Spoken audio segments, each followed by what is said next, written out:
I don't know. You're talking to her now. Hello, Homesteader family. Welcome back to the journey.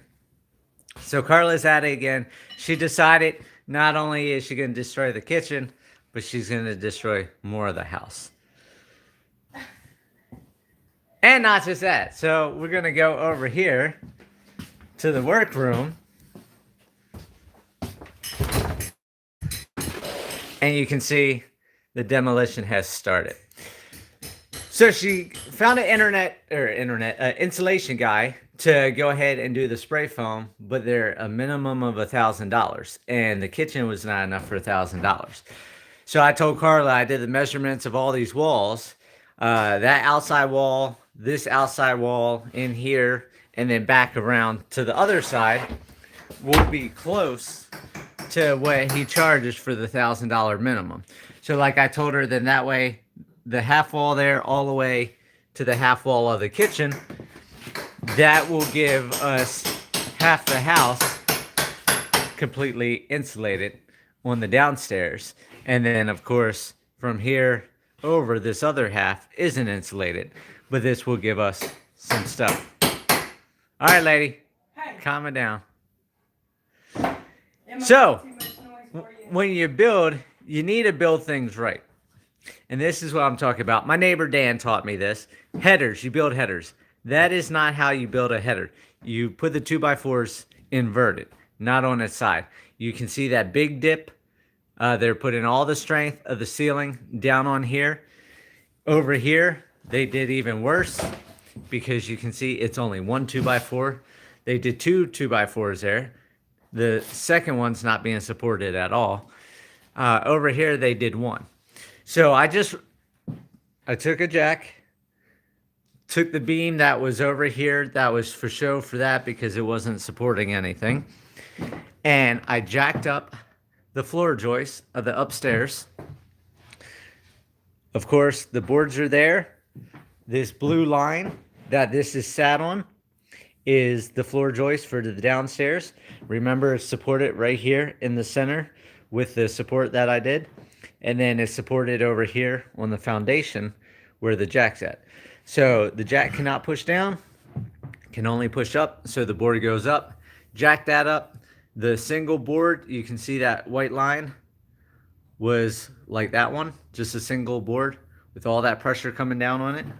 Went ahead, took a 2x4, screwed it to the side of that.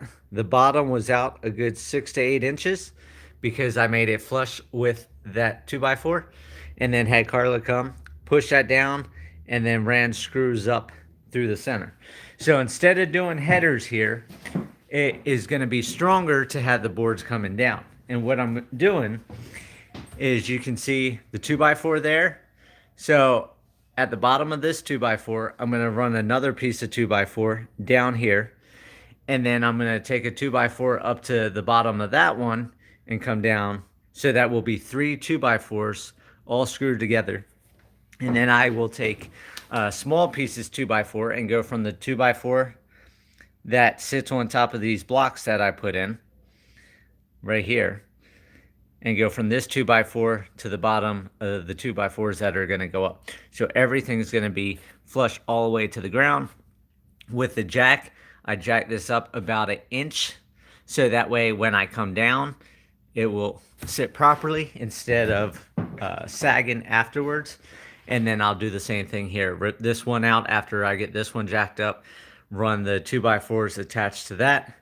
And then over here for the door, I'll have to rip those out and flip 2x4s, invert it, and invert that. So that's going to be a task in itself right there because he's got 3 of the 2x4s coming down from the ceiling, all on that little itty bitty doorway. So that's going to be a pain to do, but we're going to get that done. And then Tuesday, the insulation guy comes. We'll get all this spray with spray foam.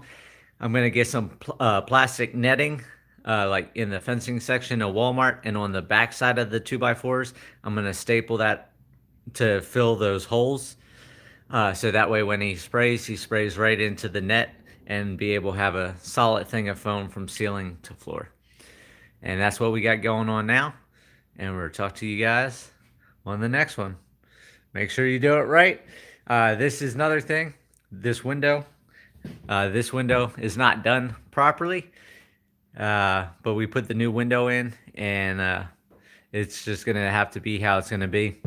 I am gonna throw some more 2x4s up on the side here because there's no header, and to rip into all that to try to get up to build a header properly, it was all messed up with the siding. So we didn't want to screw up any of that, because then we would have a big catastrophe outside. The window that was here was perfectly fine. You can see that board has no sag into it. So I'll just run another 2x4 on the outside, and that's going to have to be good for now. At least it's an insulated window now. And then I'll also have the other 2x4s right down there. So that is the house progress, and we'll talk to you guys on the next one. All right, now